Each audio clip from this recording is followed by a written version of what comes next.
Hello friends, आपका स्वागत है ब्लडी डार्क नाइट्स पे। आज हम जानेंगे गड़ा हुआ खजाना। ये स्टोरी पटना की है। पटना के एक छोटे से गांव में एक दीप्ति नाम की लड़की रहती थी, जिसकी उम्र सिर्फ 7 से या 8 साल थी। आइए जानते हैं उस दिन हुआ क्या था उसके साथ। दीप्ति को खेलना कूदना बहुत पसंद था।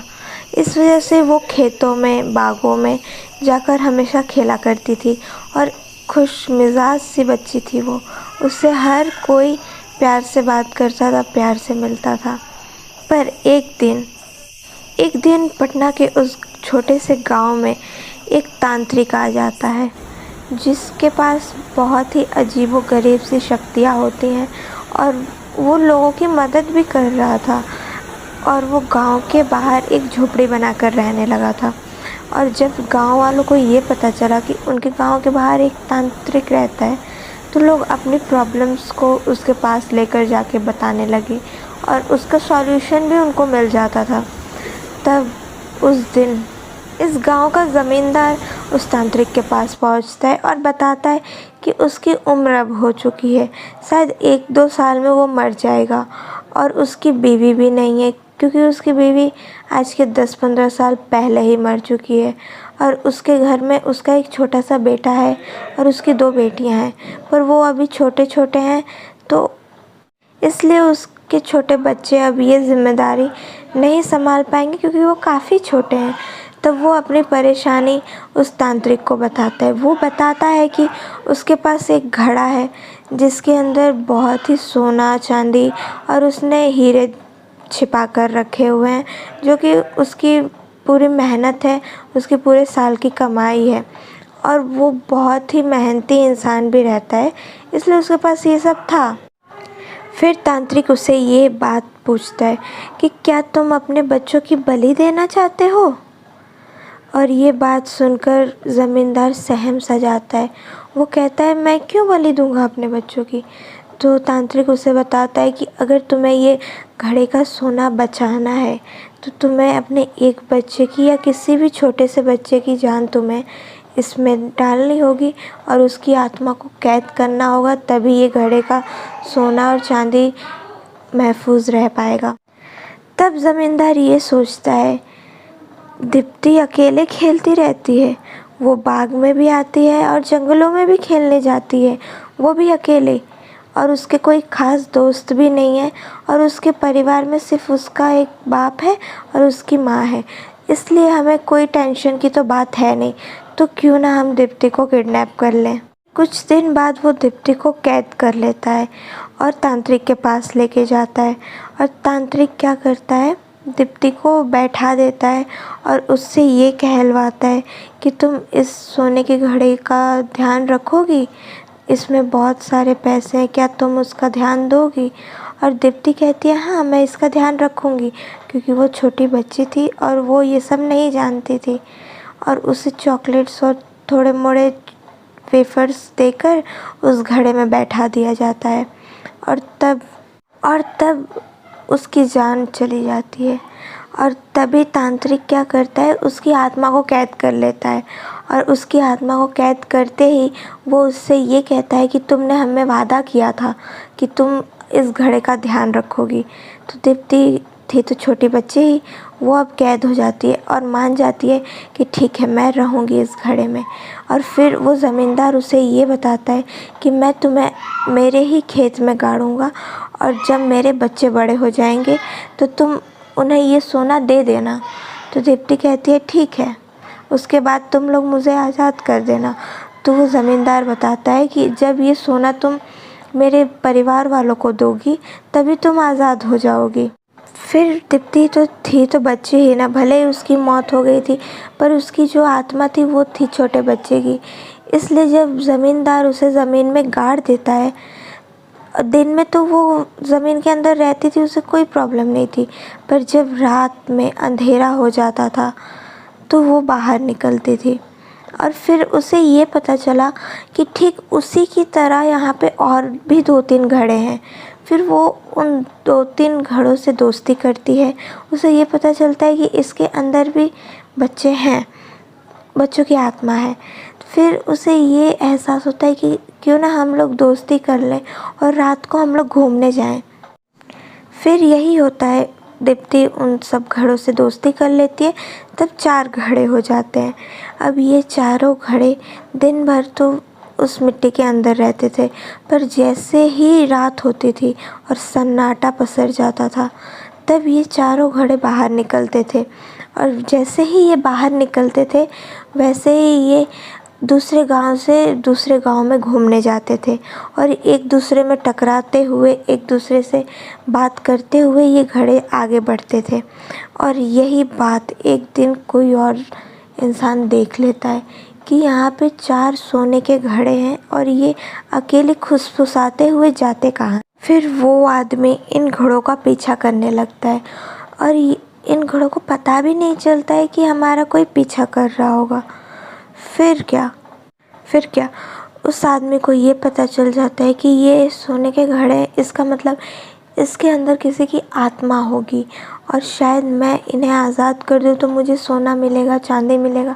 और ये लालच लेकर वो उनका पीछा करने लगता है। 2-3 दिन तक ये उनका पीछा करता है। रात को जब वो घड़े बाहर निकलते थे, ये फिर उनका पीछा करता था। 2-3 दिन तक ये होता है। फिर एक दिन उसमें से एक घड़ा, जब ये उसका पीछा कर रहा था घड़ों का ये आदमी, तब उसमें से एक घड़ा रुक जाता है और खुसफुसाहट की आवाज़ में वो अपने तीनों दोस्तों से कहता है कि रुको, हमारा कोई पीछा कर रहा है। तब चारों के चारों घड़े वहाँ पर रुक जाते हैं। तब उन्हें ये पता चलता है कि एक आदमी है जो उनके पास धीरे धीरे बढ़ रहा है और वो आदमी उनके पास आ भी जाता है और वो उनसे कहता है कि मुझे पता है कि तुम में बच्चों की आत्मा है और क्या तुम मुझे सोना दे सकते हो। तो दीप्ति की आत्मा कहती है, क्या तुम ज़मींदार के बेटे हो? तब ये आदमी हक्का बक्का हो जाता है। ये कहता है कि नहीं, मैं नहीं हूँ उनका बेटा। फिर अब ये चारों घड़े इतना गुस्सा हो जाते हैं कि उनमें से बहुत ही तेज़ रोशनी निकलती है और इस रोशनी की वजह से वो आदमी अंधा हो जाता है और उसे कुछ दिखाई नहीं देता है और वो गिर जाता है ज़मीन पर। फिर उसे ये पता चलता है कि मैंने लालच किया, मैंने गलती की, ये सोना तो किसी और का है और मैं ये क्या कर रहा था, मैं किसी और का ख़जाना कैसे ले सकता हूँ। और वो ज़मीन पे गिरे हुए यही सब सोच रहा था और तड़प रहा था। फिर कुछ घंटों बाद जब सुबह होती है और लोग खेत में काम करने के लिए आते हैं, अपने गाय बछड़ों को घुमाने के लिए, खेत में फसल देखने के लिए आते हैं, तब उन्हें ये पता चलता है कि ये आदमी यहाँ पे ऐसा तड़प क्यों रहा है, पड़ा क्यों हुआ है। तब वो उससे पूछते हैं कि तुम यहाँ क्या कर रहे हो। तब वो उन्हें बताता है कि हमारे खेतों में 4 घड़े रहते हैं जो रात को गांव में घूमते हैं और फिर घूमकर चले जाते हैं और ये ज़मीन के अंदर रहते हैं। वालों को पता चलती है, तब उन्हें ये लगता है कि ज़मींदार के घर पे हमें बताना चाहिए, क्योंकि उस व्यक्ति ने बताया था कि ज़मींदार के घर से ही वो सोना आया था। इसलिए अब सोचते हैं लोग कि हमें जाना चाहिए ज़मींदार के घर पे और उसके बेटों को बताना चाहिए। तो तभी सारे गांव वाले मिलकर ज़मींदार के घर पे जाते हैं और तब उनका बेटा बड़ा हो चुका था, उसके भी बच्चे हो चुके थे। फिर अब वो उन्हें बताते हैं, गांव वाले ज़मींदार को, कि तुम्हारे पिताजी तुम्हारे लिए एक घड़ा छोड़ कर गए हैं जो रात को सोने का है और वो रात को घूमता है और उसके साथ 3 और घड़े हैं। तो चलो तुम अपने खेत में से वो घड़ा निकालो और उसे इस्तेमाल में लेके आओ। तो ज़मींदार के मन में तो लालच आ जाती है कि मेरे पापा मेरे लिए सोने का घड़ा छोड़ कर गए हैं। इसलिए तभी ज़मींदार जाता है वहाँ पर और वो सोने के घड़े को निकाल लेता है और वो चोरी छिपे हुए किसी को घर पे बताता नहीं है और छिपाते छिपाते उस घड़े को घर पे लेके आ जाता है और फिर उसे एक घर में बंद कर देता है। अब ज़मींदार ये सोचता है कि इस घड़े को खोलना तो पड़ेगा और शायद ये पंडितों को बताना पड़ेगा, और अगर मैंने पंडितों को बता दिया तो वो इसमें से हिस्सा मांगने लगेंगे, कहेंगे कि ये गड़ा हुआ ख़जाना है तो तुम आधा हिस्सा मुझे भी दो। इसलिए अब ज़मींदार के मन में इतनी लालच आ जाती है कि वो किसी को बताए बिना ही उसे छिपा लेता है और सोचता है कि ठीक है, अब ये छिपा रहेगा और तब तक मैं इसका कुछ और सॉल्यूशन ढूँढूँगा।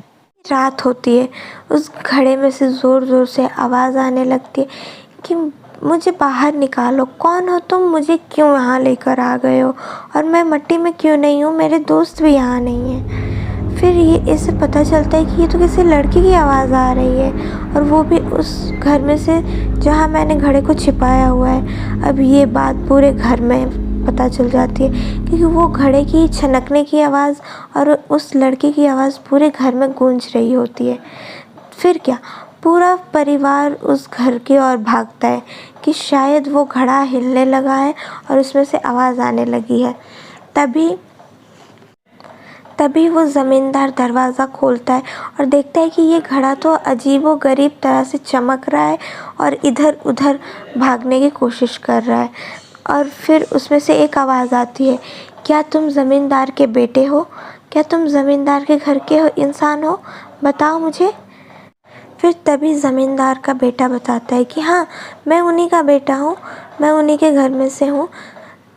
तब वो घड़ा कहता है कि अच्छा, तुम उन्हीं के घर से। और वो जो उसमें दीप्ति की आत्मा थी, वो फूट फूट कर रोने लगती है और कहती है कि पिछले 25 सालों से मैं तुम्हारा इंतज़ार कर रही हूँ, मैं इसके अंदर कैद हूँ और मुझे आज़ाद करो।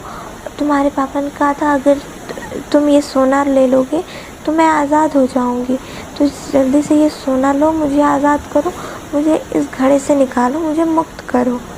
फिर तभी वो ज़मींदार का बेटा उस घड़े से पूछता है कि क्या मैं तुम्हें बाहर निकालूंगा तो तुम मुझे मार दोगी? क्या तुम मुझे हमला करोगी, मुझ पर मुझे चोट पहुंचाने की कोशिश करोगी? तो वो दीप्ति बोलती है कि नहीं, मुझे इसी काम के लिए इसमें बंद किया गया था कि मैं ये सोना तुम्हें दे सकूं, ना कि मैं तुम्हें मारूं। और तुम मुझे प्लीज़ यहाँ से रिहा करो, ये मेरे लिए एक जेल सी हो गई है और मैं इसमें बहुत दिनों तक अब कैद नहीं रह सकती, मुझे अच्छा नहीं लगता है। तो वो सोचने लगता है कि क्या मुझे इसे आज़ाद करना चाहिए, और क्या पता मैं इसे आज़ाद करूं और ये मुझे मार दे, मेरे परिवार को मार दे। फिर तभी वो ज़मींदार सोचता है कि शायद ये सच कह रही हो, चलो एक बार ये करके देखते हैं।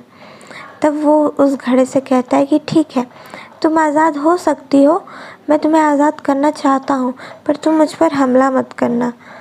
तभी उसे ये पता चलता है कि इसके लिए तो किसी मंत्र की ज़रूरत लगेगी, और उसे तो ये पता ही नहीं है कि घड़ा खोलने के लिए मंत्र कौन सा चाहिए। फिर वो दीप्ति से कहता है कि मुझे तो पता ही नहीं है कि इसमें कौन सा मंत्र चाहिए इस घड़े को खोलने के लिए। तब वो दीप्ति बताती है कि तुम अपने गांव के बाहर जाओ, वहाँ पे एक कुटिया है, उसमें वो तांत्रिक का बेटा रहता है, जिस तांत्रिक ने मुझे इसमें कैद किया है उसी का बेटा उसमें रहता है। तुम उसे लेकर आओ, वो बताएगा कि इससे खोलते कैसे हैं और इसका मंत्र क्या है, उसे पता है। उसी रात वो ज़मींदार का बेटा वहाँ पे जाता है और तांत्रिक के बेटे से कहता है कि चलो मेरे घर, वो घड़ा मिल चुका है और मुझे उसका जो मंत्र है वो चाहिए, और उसे तुम खोलो ताकि उसमें से दीप्ति जो है वो आज़ाद हो जाए और मुझे मेरे पापा का सोना मिल जाए। फिर वो तांत्रिक का बेटा कहता है कि ठीक है, तुम जाओ, मैं सुबह तक आता हूँ। और ये बात सुनकर जो ज़मींदार था वो आग बबूला हो जाता है, गुस्सा हो जाता है कि मेरी बात इसने इनकार कर दी और इसने मुझे इग्नोर किया। पर वो तांत्रिक को समझाने लगता है कि नहीं नहीं, तुम्हें अभी चलना होगा, उस घड़े में से आवाज़ आ रही है, वो घड़ा हिल रहा है, उसमें से अजीब सी रोशनी आ रही है। तब तांत्रिक का बेटा जो था वो हक्का बक्का हो जाता है कि क्या घड़े में से आवाज़ आ रही है, वो हिल रहा है, चलो मैं देखता हूँ। फिर तांत्रिक का बेटा और ज़मींदार का बेटा दोनों घर में पहुँचते हैं और देखते हैं कि वो जो घड़ा है वो ज़ोर ज़ोर से हिल रहा है और उसमें से और भी तेज़ रोशनी आ रही है। ज़मींदार तो सह पा रहा था वो रोशनी को, क्योंकि वो रोशनी उस पर इफ़ेक्ट नहीं कर रही थी, पर वो जो तांत्रिक था उसे ये रोशनी एकदम आँखों में चुभ रही थी। फिर उसे याद आता है कि उसके पापा ने उसे बताया था कि एक घड़े को खोलने का मंत्र क्या होता है। फिर वो मंत्रों के हिसाब से बोलने लगता है और खोलता है उस घड़े को और बताता है कि देखो, तुम्हें मेरे पापा ने कैद किया था, इसके लिए मुझे माफ़ कर दो, मुझे नहीं पता कि तुम कौन हो और कहाँ से आई हो, पर प्लीज़ तुम यहाँ से चली जाओ और हम लोग तुम्हें मुक्त करना चाहते हैं, तुम्हारी आत्मा को हम लोग आज़ाद करते हैं।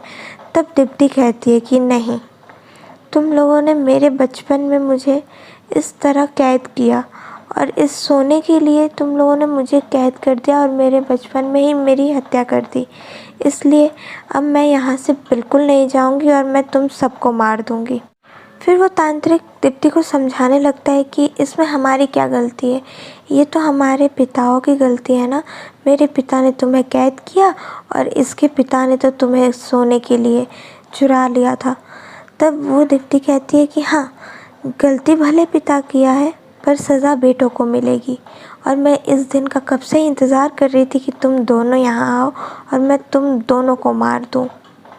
फिर दीप्ति की आँखों में से इतनी तेज़ रोशनी निकलती है जिसकी कोई लिमिट नहीं थी। उसमें से इतनी तेज़ रोशनी निकलने की वजह से उन दोनों की आँखों की रोशनी चली जाती है। तांत्रिक के बेटे की और ज़मींदार के बेटे की रोशनी एकदम से ख़त्म हो जाती है और वो दोनों तड़पने लगते हैं कि हमें कुछ दिखाई नहीं दे रहा है। तब दीप्ति कहती है कि अब मैं आज़ाद हुई, अब मैं मुक्त हुई हूँ, अब मैं यहाँ से जा रही हूँ। फिर वो घड़े का सोना देकर दीप्ति वहाँ से चली जाती है और कहती है, ऐसी कोई भी गलती ना करना जो कि तुम्हारी गलती की सज़ा तुम्हारे बच्चों को मिले। इसलिए वो सोना देकर उन्हें चली जाती है। सोना पाकर वो लोग खुश तो बहुत होते हैं पर उनकी आँखों की रोशनी कभी वापस नहीं आती है और वो हमेशा ही अंधे होकर जिए। इसलिए दोस्तों, ऐसी कोई भी गलती ना करें जो कि हमें आगे चलकर बहुत ही बड़ा उसका हमें नुकसान हमें भुगतना पड़े और हमें कोई ऐसी सज़ा मिले। इसलिए आप हमेशा अच्छे काम करिए और हमेशा ये सोचिए कि हम ऐसा क्या करें कि हमारी जो आने वाली पीढ़ी है वो भी अच्छी तरह से रहे। अगर आपको ये स्टोरी अच्छी लगी हो तो इसे शेयर करें अपने दोस्तों के साथ, लाइक करें और हमारे चैनल को सब्सक्राइब करें। Thank you.